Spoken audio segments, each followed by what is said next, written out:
নমস্কার বন্ধুরা, মামনির পাকশালায় আপনাদের অনেক অনেক স্বাগত। আজকে টাইটেল দেখে নিশ্চয়ই বুঝতে পারছেন কি বানাতে চলেছি। মাত্র একটি মশলা দিয়ে বানাবো লাউ চিংড়ির ঘন্ট। তাহলে চলুন তৈরি করে নেওয়া যাক লাউ চিংড়ির ঘন্ট। আমি এখানে 100 গ্রাম মতন চিংড়ি মাছ নিয়েছি, সেখানে হাফ চামচ হলুদ আর সামান্য একটু লবণ দিয়ে প্রথমে চিংড়ি মাছটা মেখে কিছু সময় রেখে দিয়েছি। তারপর একটা লাউকে কেটে নেব। লাউয়ের ছোকলাগুলো প্রথমে ছাড়িয়ে নিতে হবে। খুব বেশি পরিমাণে ডেপ্থ করে কিন্তু কাটবেন না, হালকাভাবে ওপর থেকে ছোকলাটা ছাড়িয়ে নেবেন। লাউয়ের ছোকলাও কিন্তু ভীষণ উপকারী, ফেলে দেবেন না কিন্তু। অন্য আরেক দিন আপনাদের লাউয়ের ছোকলা কিভাবে খেতে হয় সেই ভিডিও তৈরি করে দেখাবো। এবার লাউগুলোকে এভাবে লম্বা লম্বা করে ঝিরি করে কেটে নেব।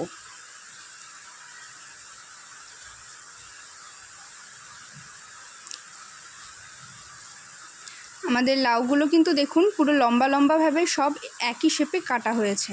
এবার 4 থেকে 5টা চেরা কাঁচা লঙ্কা লাউয়ের মধ্যে দিয়ে দিলাম।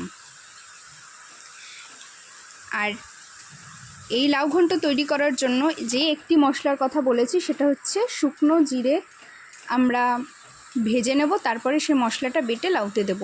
এই একটা মশলাই ব্যবহার করে লাউ ঘন্টটা তৈরি করব। শুকনো খোলায় প্রথমে জিরেটাকে ভেজে নিয়েছি, তারপরে এটা পরে বেটে নেব। এবার কড়াইতে সামান্য একটু তেল দিয়ে চিংড়ি মাছগুলো ভেজে নেব।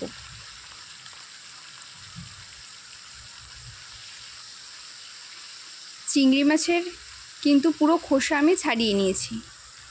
আগের ভিডিওতে কিন্তু আপনাদের বলেছিলাম কিভাবে চিংড়ি মাছ ছাড়িয়ে খেলে অ্যালার্জি হবে না। আমিও আজকেও ঠিক একইভাবেই চিংড়ি মাছটা বেছে তারপরে ভেজে নিয়েছি। এবার সেই চিংড়ি মাছ ভাজা তেলের মধ্যেই আমি লাউগুলোকে দিয়ে দিলাম।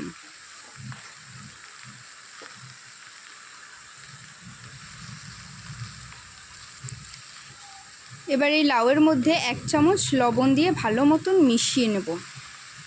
এখন দেখে হয়তো আপনাদের মনে হচ্ছে যে লাউ এই কড়াইতে ধরবে না, কিন্তু একটু পরেই দেখবেন লাউটা যখন সেদ্ধ হয়ে যাবে তখন পুরো অর্ধেক হয়ে যাবে। এবার ঢাকা দিয়ে 10 থেকে 15 মিনিট রেখে দেব।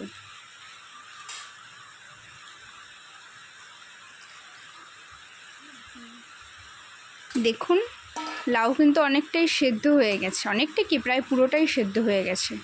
বলেছিলাম না লাউয়ের পরিমাণ অনেকটা কমে যাবে, দেখুন কতটা কমে গেছে, লাউ থেকে জলও বেরিয়ে গেছে।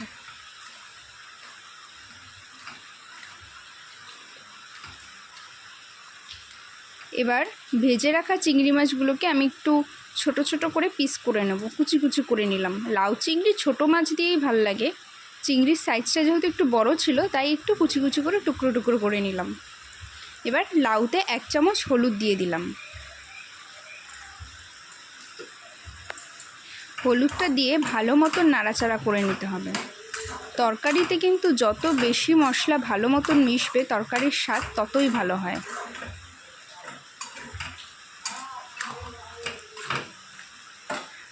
তরকারির থেকে দেখুন অনেকটাই জল বেরিয়ে গেছে লাউয়ের থেকে। এবার চিংড়ি মাছগুলো দিয়ে দিলাম।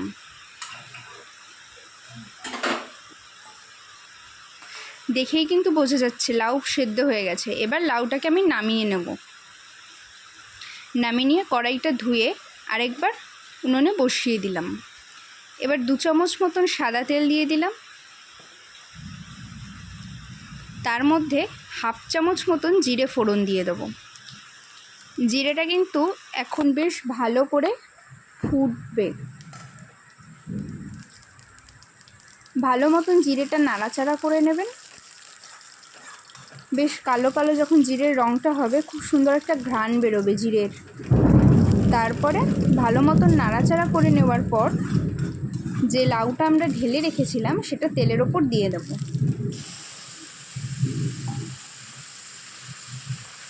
এবার আরেকটু ভালো মতন নাড়াচাড়া করে ঘেঁটে নিতে হবে তরকারিটা। আর স্বাদের জন্য আমি সামান্য একটু পরিমাণে চিনি দিয়ে দিলাম। বেশ একটু মিষ্টি মিষ্টি স্বাদ হবে খেতে। তরকারির স্বাদটা পুরো অন্যরকম হবে, খেতেও ভালো লাগবে আপনাদের। এবার যে ভেজে রাখা জিরেটা আমরা বেটে নেব।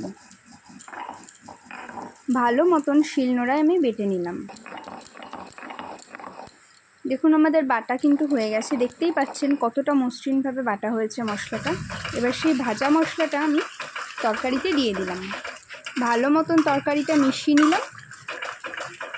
বুঝতে পারছেন তো, মাত্র একটা মশলা দিয়ে কিন্তু লাউ ঘন্টটা তৈরি হয়েছে, কিন্তু এর স্বাদ অত্যন্ত সুস্বাদু, না খেলে বুঝতেই পারবেন না। ভিডিওটি কেমন লাগলো অবশ্যই কমেন্ট করে জানাবেন, লাইক, শেয়ার এবং সাবস্ক্রাইব করে দেবেন। সবাই সুস্থ থাকবেন, ভালো থাকবেন, আর অবশ্যই কিন্তু ট্রাই করবেন রান্নাটা।